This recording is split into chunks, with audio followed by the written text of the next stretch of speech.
और बहुत सारे लोगों ने रास्ते पर हमें पूछा, इस यात्रा का लक्ष्य क्या है और इस यात्रा को आप पैदल क्यों कर रहे हो। तो हमने समझाया कि देश में आरएसएस की विचारधारा, बीजेपी की विचारधारा ने हिंसा और नफरत फैला रखी है। भाई भाई से लड़ रहा है, एक धर्म का व्यक्ति दूसरे धर्म के व्यक्ति से लड़ रहा है, भाषाओं के बीच में लड़ाई हो रही है, एक जात दूसरी जात से लड़ रही है। और हम चाहते थे जो ये मोहब्बत का देश है, इसमें फिर से, जैसे मैंने कहा, नफरत के बाजार में मोहब्बत की दुकान खुलनी चाहिए।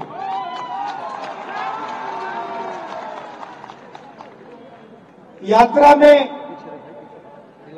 हम लाखों लोगों से मिले। सेल्फी का जमाना है तो हजारों लोगों के साथ सेल्फी हुई। 7 घंटे हम चलते थे, किसानों से, मजदूरों से, स्टूडेंट से, माताओं बहनों से बातचीत होती थी। उनके दिल में जो दर्द था,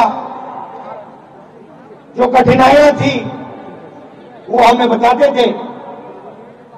और शाम को 15 मिनट 20 मिनट के लिए हम अपनी बात रखते थे।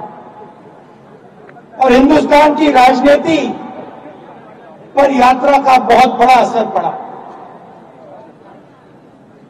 एक विचारधारा जो बीजेपी देश के सामने रोज रखती है, नफरत, हिंसा, उसके खिलाफ एक और नया विजन, एक नई विचारधारा खड़ी हुई, मोहब्बत की। आप जानते हो, नफरत को नफरत नहीं काट सकते। जितनी भी कोशिश कर लो, नफरत को नफरत नहीं काट सकता है। नफरत को सिर्फ मोहब्बत और प्यार काट सकते हैं।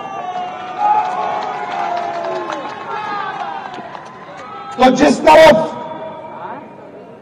वो नफरत की बात करते हैं, देश को बांटने की बात करते हैं, दूसरे तरफ हम मोहब्बत, इज्जत, भाईचारे की बात करते हैं।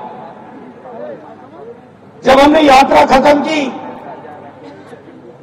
तो काफी लोग हमारे पास आए, कहते हैं, राहुल जी, आपने कन्याकुमारी से कश्मीर तक यात्रा कर दी,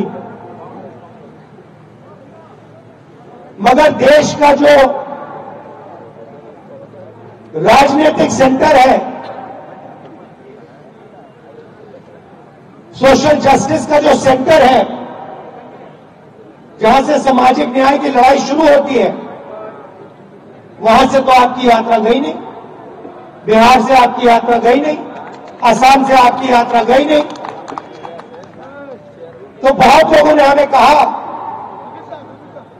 कि एक यात्रा नॉर्थ ईस्ट से लेकर महाराष्ट्र तक होनी चाहिए। और हमने बात मान ली, इसीलिए आज हम आपके सामने खड़े हैं। बिहार में से अभी ये यात्रा, भारत जोड़ो न्याय यात्रा, निकलने जा रही है। शुरुआत मणिपुर में की, वहां हमने बीजेपी की जो विचारधारा है उसको अपनी आंखों से देखा। मणिपुर को 2 भागों में बांट दिया है, भाई को भाई से लड़ा दिया है, और पूरा प्रदेश 6-7 महीने से जलता जा रहा है। दुख की बात है कि हिंदुस्तान के प्रधानमंत्री आज तक मणिपुर नहीं गए। शर्म की बात है।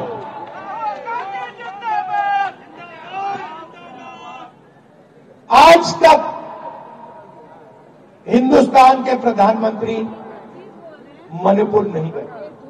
मणिपुर जल रहा है, लोग मारे जा रहे हैं, घर चलाए जा रहे हैं, मगर आज प्रधानमंत्री वहां आज तक नहीं पहुंचे। तो ये देश की हालत है।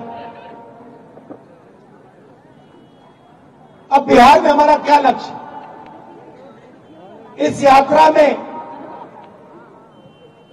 हमने न्याय शब्द जोड़ दिया है।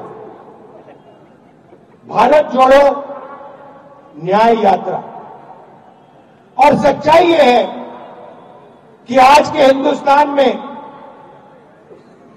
गरीब व्यक्ति को न आर्थिक न्याय मिलता है, न सामाजिक न्याय मिलता है।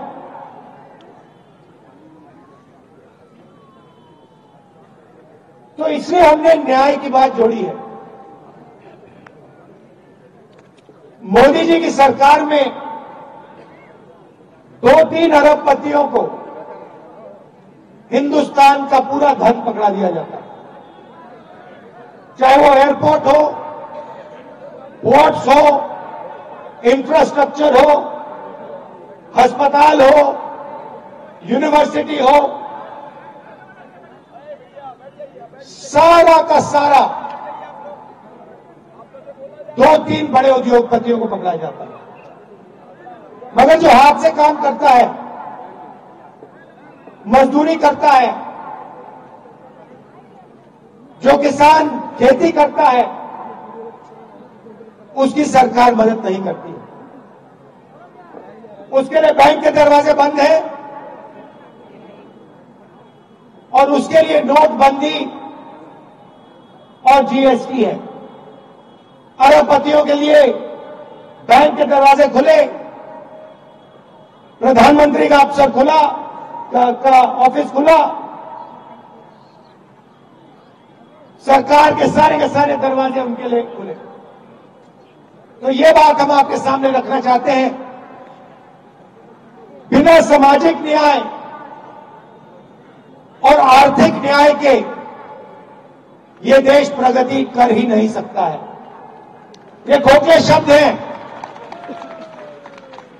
ये जो विकास की बात करते रहते हैं, सामाजिक न्याय के बिना, आर्थिक न्याय के बिना ये काम किया ही नहीं जा सकता है। अंत में मैं आपको एक उदाहरण देना चाहता हूं। पूरा देश जानता है कि देश में सबसे बड़ी आबादी ओबीसी वर्ग की होती है। तकरीबन 50% ओबीसी वर्ग की आबादी है। 15% दलित है, 12% आदिवासी हैं,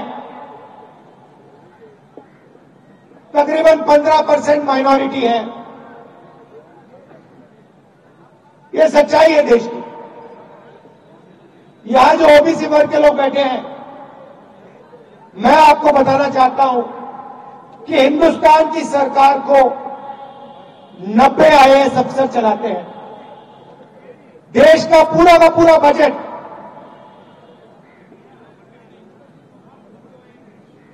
हर रुपया ये लोग निर्णय लेते हैं। डिफेंस में कितना पैसा जाएगा, स्वास्थ्य में कितना जाएगा, किसानों को कितना मिलेगा, ये 90 अफसर ये सारे के सारे निर्णय लेते हैं। इनके बिना बजट का 1 रुपया नहीं बांटा जा सकता। और मैं बिहार के ओबीसी से कहना चाहता हूं, पिछड़े वर्ग के लोगों से कहना चाहता हूं, इन 90 अफसरों में से ओबीसी वर्ग के सिर्फ 3 हैं। और अगर बजट में 100 रुपए बांटा जाता है तो ओबीसी वर्ग के अफसर सिर्फ 5 रुपए बांटते हैं। ये सच्चाई है और ये ओबीसी वर्ग के साथ हो रही है दलित वर्ग के साथ हो रही है, आदिवासी वर्ग के साथ हो रही है। इसलिए हमने सामाजिक न्याय का सबसे क्रांतिकारी काम करने का निर्णय ले लिया है। भाइयों और बहनों, इस देश को पता लग जाना चाहिए कि इस देश में ओबीसी कितने हैं, दलित कितने हैं, आदिवासी कितने हैं, जनरल कितने हैं। उस काम को करने के लिए जाति जनगणना की जरूरत है। जाति जनगणना एक क्रांतिकारी कदम है। जिस दिन जाति जनगणना हो जाएगा, उस दिन देश के आदिवासियों को, दलितों को, पिछड़ों को, सबको पता लग जाएगा कि उनकी आबादी कितनी है, और फिर उससे पता लग जाएगा कि उनका हक कितना बनता है। जब तक सामाजिक न्याय के सवाल को हेड ऑन नहीं लिया जाएगा, तब तक ये देश आगे नहीं बढ़ सकता है। तो यात्रा में 2-3 तरीके के न्याय की हम बात कर रहे हैं। सामाजिक न्याय और आर्थिक न्याय, इनके बिना देश प्रगति नहीं कर सकता है। और यह बात हम बिहार की जनता को बताने आए हैं, और आपके दिल में इसके बारे में जो विचार है, जो सोच है, उसको भी हम यहां समझने आए हैं। आपने इतने प्यार से मेरा स्वागत किया,